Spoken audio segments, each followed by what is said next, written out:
Nah, ini adalah tampilan utama sebuah presentasi terkait mikrofon by Adi Project. Jadi, mikrofon ini merupakan salah satu dari sekian banyaknya penemuan yang membawa sebuah revolusi dunia dalam hal komunikasi. Next.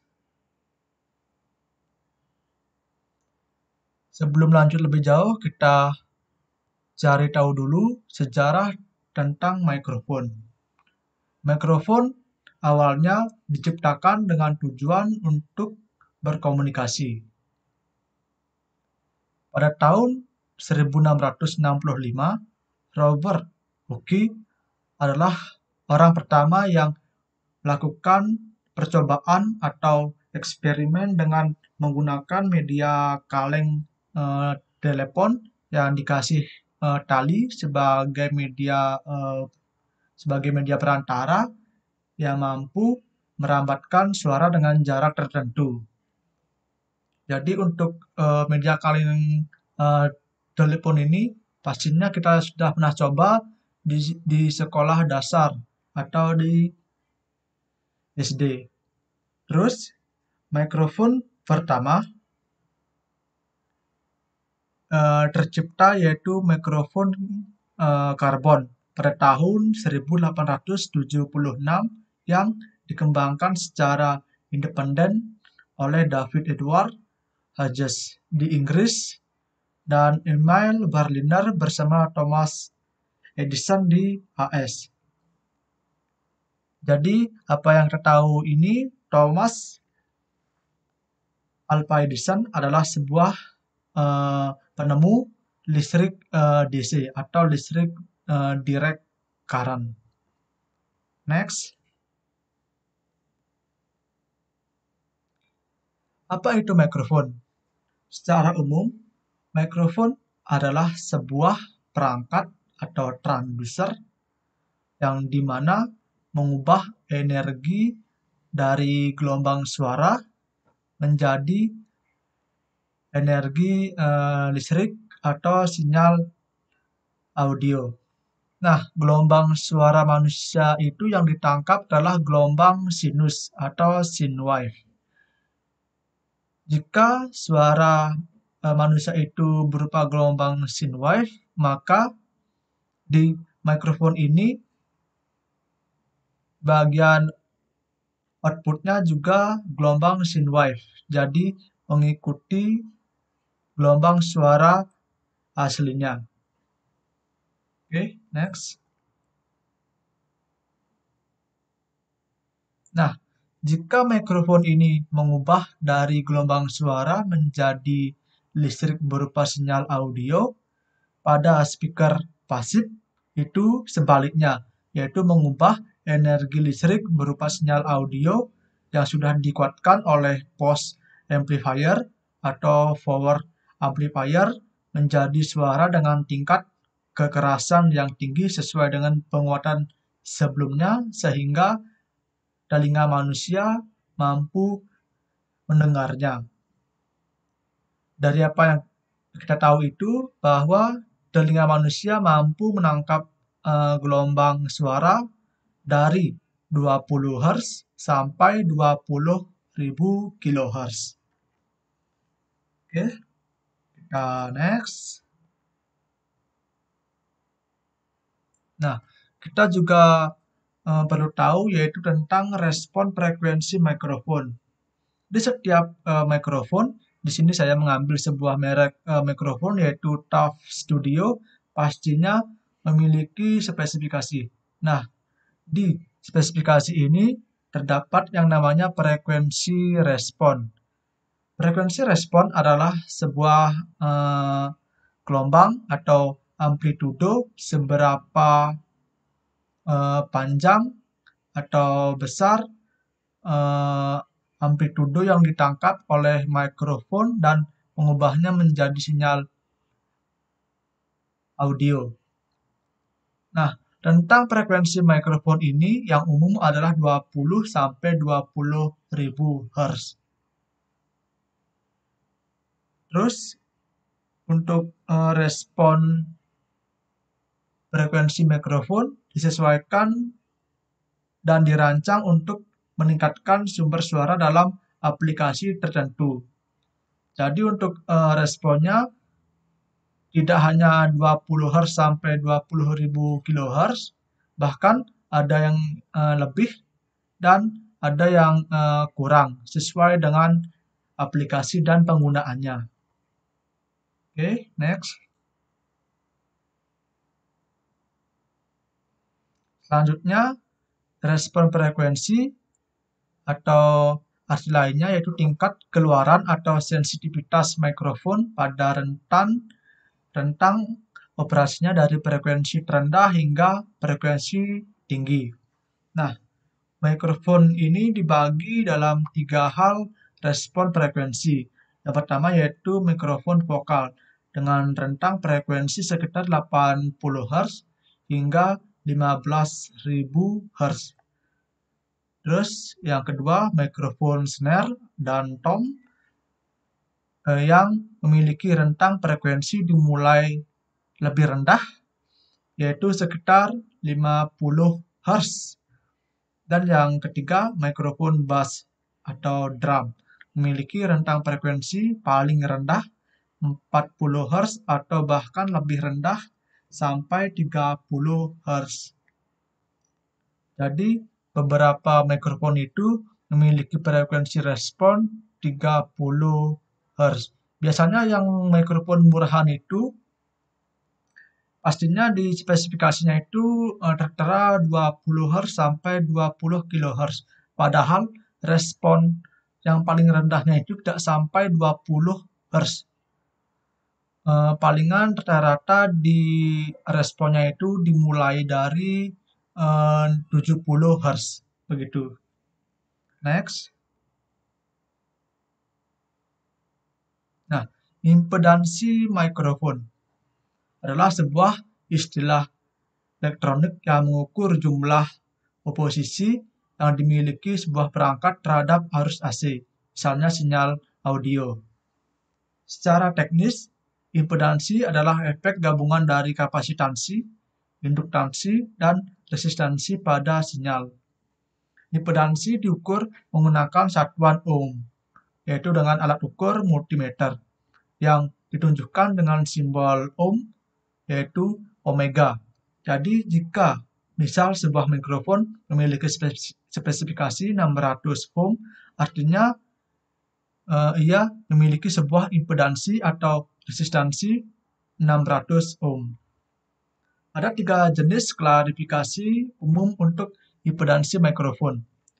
Yang pertama, low impedansi atau impedansi rendah, yaitu kurang dari 600 ohm.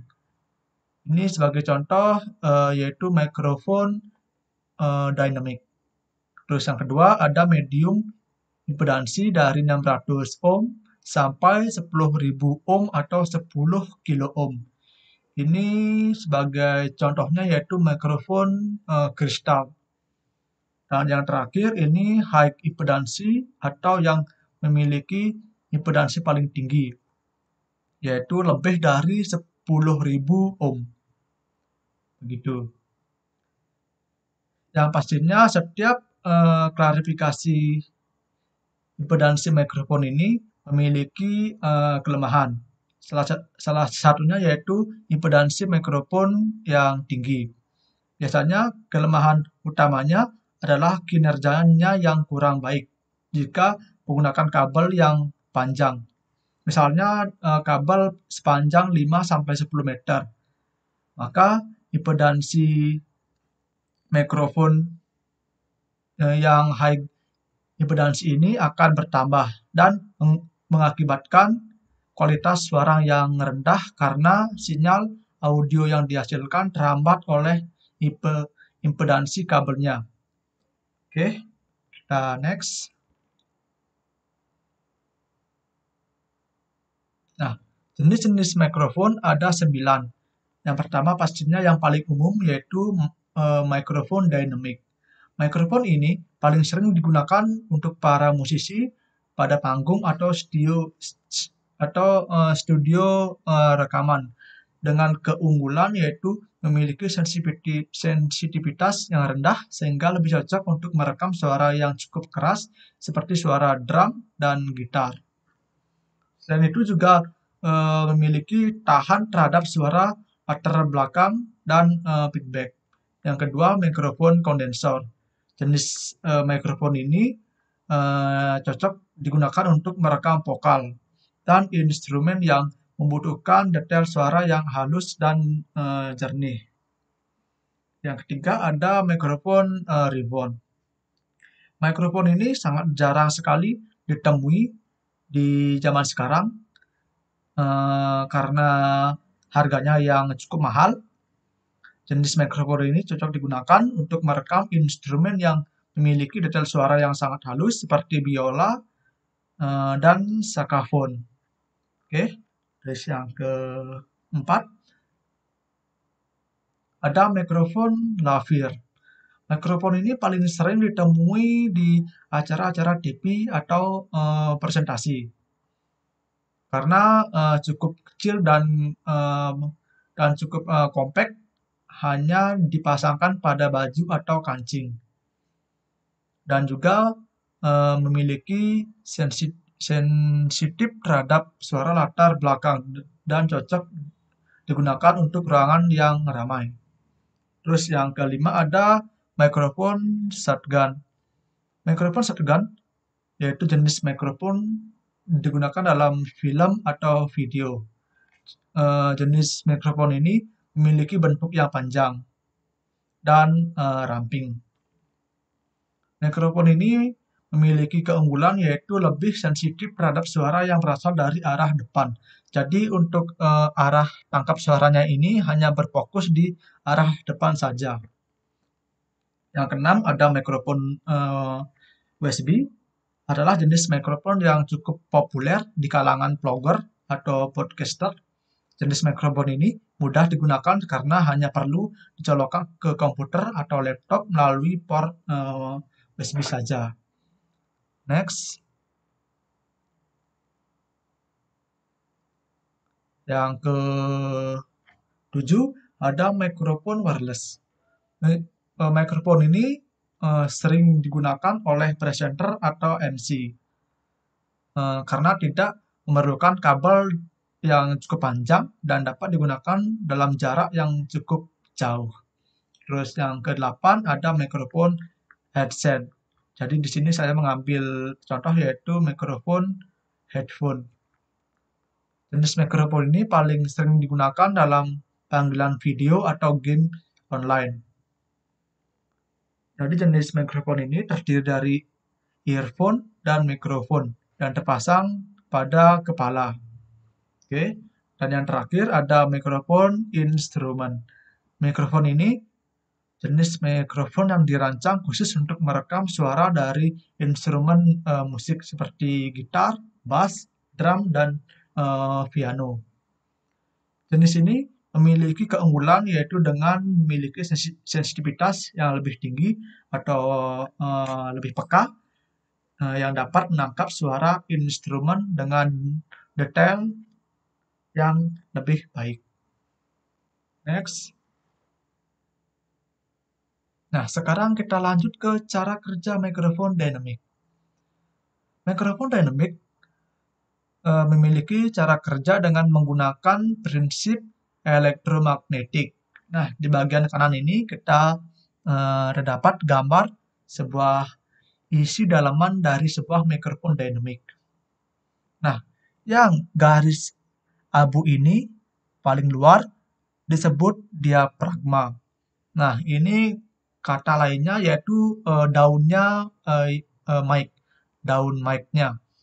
Ini terus yang kuning ini disebut coil atau lilitan. Nah, coil ini yang saya sebut sebelumnya adalah yang memiliki impedansi 600 ohm untuk mikrofon dynamic.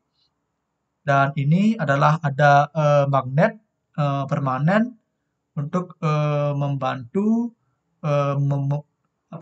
membangkitkan gelombang elektromagnetik. cara kerjanya untuk diafragma ini melekat pada kumparan atau menempel. Oke.